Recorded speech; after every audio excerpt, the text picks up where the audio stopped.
So a lot of people ask us about traveling solo as well. And we treat all of our clients the same. They all get personalized attention. You might be traveling alone, but you're also not alone. So that's where I would start. I'm sure Mark has his own addition to that. But yeah, let me just mention this, because a lot of it comes from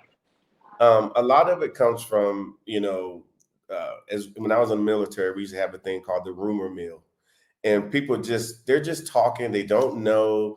They're passing rumors back and forth. They're trying to pass it off as fact.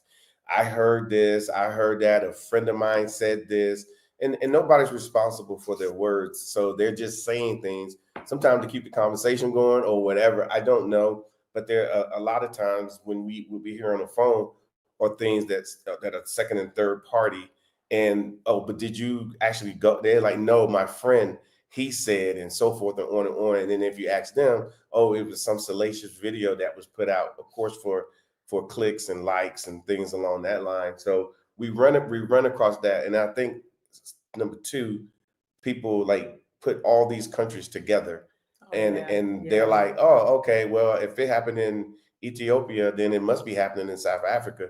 And it takes 10 hours on a plane to fly from one place to the other. So obviously there are different locations. So those are some of the things that we've overcome on many occasions. And then they get here and their mind is just totally blown. I'm talking about 90% of the time, and to the point to where we got to slow them down and say, hold on, you're gonna, everything's great. I know you're hearing everything, but let's just stay with what we're doing. Yeah. And then by the time they're leaving, they're really are impressed with what South Africa is able to offer. Yes, of course. And I think that through the safety that you provide, through the experiences that you provide, and just some of the conversations that you get to have from before you arrive to while you're here in country, those experiences, those misconceptions are immediately dispelled, like immediately, right? So, folks, if you're finding value in the stream, please be sure to like it so that other people find out that we're live and get access to the information as well. Thank you to everyone that's commenting. Hello, hello. My next question that I want to ask is, are you seeing an increase in travel, right? In visiting, but also not only visiting, but relocating and investing in South Africa from African Americans? Are you seeing any of that happen here in South Africa? I would say the answer to that is an emphatic yes. Obviously, we're late to the party. People that are watching our content and actually booking with us primarily are Black Americans, but they're not the only ones watching our content.